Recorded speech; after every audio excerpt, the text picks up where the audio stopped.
প্রজাপতি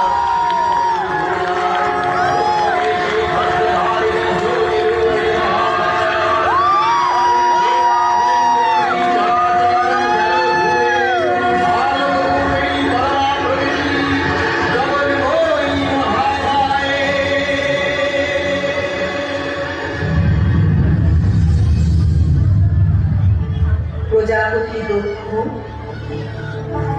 তোমার তপস্যায় আমি তুষ্ট হয়েছি। আমার কাছে বর প্রার্থনা করো বৎস, কি চাও তুমি? এই জগৎ মাতা আদ্যাশক্তি মহামায়া, আপনাকে দণ্ডবৎ প্রণাম জানাই মা। আপনি আমাকে দর্শন দান করেছেন, আমি ধন্য হয়েছি মা। এবার অনুগ্রহ করে আমাকে এই বর দিন, যেন আমি আপনাকে কন্যা রূপে লাভ করতে পারি। না দক্ষ, এ বর আমি দিতে পারব না। আমাকে কন্যা রূপে লাভ করা খুব কঠিন। তুমি অন্য কোনো বর প্রার্থনা করো বৎস। মা, আমি বাৎসল্যের পথ ত্যাগ করতে পারবো না মা। আমি সেই ভাবেরই পূজারি। আমার হৃদয়ের স্নেহ, ভালোবাসা, আবেগ দিয়ে আপনার পূজা করতে চাই মা। যদি সে পূজা করার যোগ্য না হই, তাহলে আমি আবার তপস্যা করে আপনাকে তুষ্ট করব মা।